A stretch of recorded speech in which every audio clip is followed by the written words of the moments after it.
So let's say you had a result set from a select statement like here, and you wanted to take the result set, manipulate it somehow, and then produce new rows or records based on that. To do this, you need this custom code component, and as you can see, I was messing with it a little bit here before this video. And the key thing here is that you need to iterate over the result set that you want. If you use a main output, it won't work because this code will run first before anything else. So actually try to manipulate an empty result set object before it's populated. So I'm going to go ahead and go to row. After right clicking on the component, go to iterate, go here, and now you can see that it's linked. So this will look at row 1 and see if the gender is male. If it is, it prints it out to the screen. So I'm going to go ahead and hit F6 and see what happens. Okay, let's see what happened here. So it doesn't look like that executed.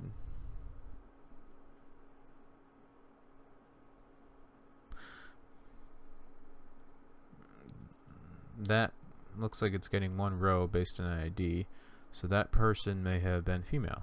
So I'll write in else, and we'll just put brackets here so I don't get confused.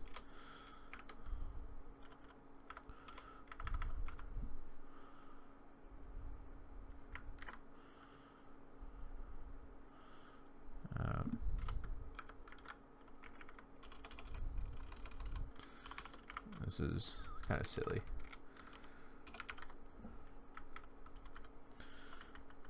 But just for purposes of this tutorial, it's kind of enough. So save it, hit F6, and not male.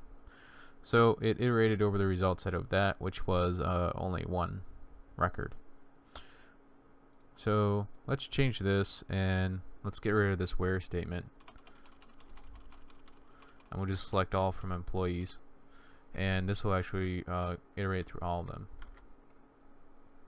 And if I click back on to this part here, you can see before this print to screen happened over here, the custom code ran first, which is what I was saying earlier.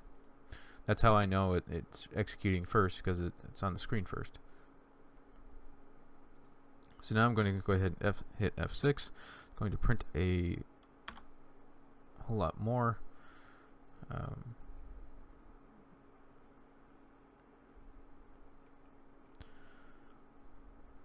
So it's iterating through all the result sets getting, which it gets about 300,000. And I'm going to go ahead and kill it.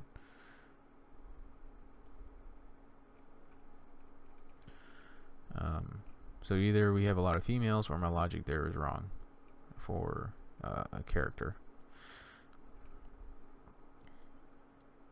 Now if we want to produce a result set based on this, what we have to do is iterate. I'm sorry, not iterate, but we need something to connect to here. So we get a tlog statement. And I'm going to right click on our custom code and just go to row main, and we use row 8 structure.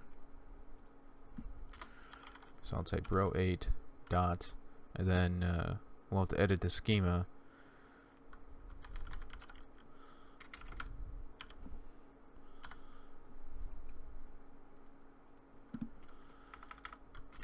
Row 8 dot string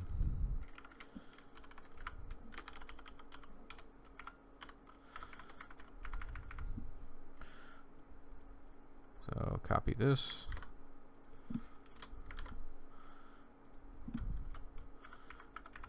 to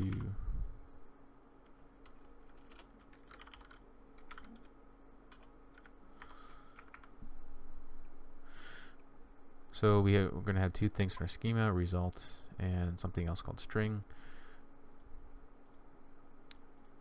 So click on basic settings, go to edit schema, click the ellipses button, add those two fields there. So one is called results, and that is an integer.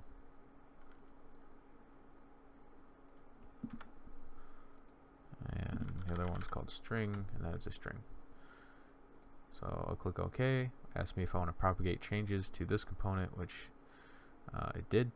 And click on edit schema and make sure that that is in the logging schema.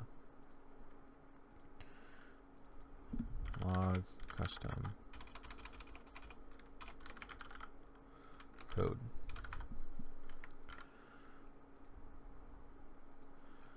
And I'm going to revise this logic here.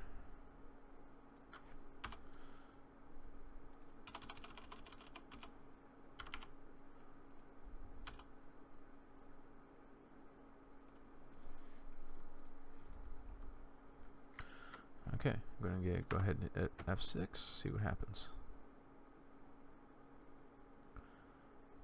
Okay, I'm going to go ahead and kill it.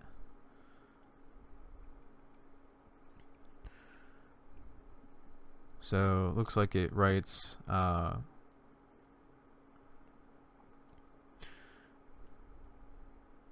wrote M, and then it wrote 1 hello.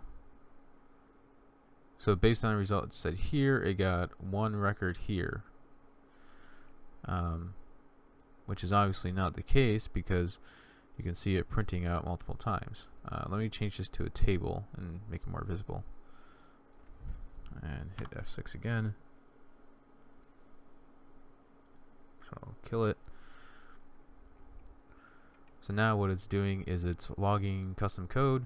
There's a result, hello, and then this is from our actual custom code.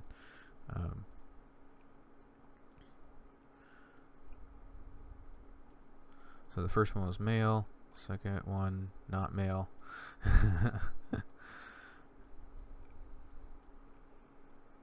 And it continues on in that fashion. So that's how you produce a result set based on whatever you want to do here.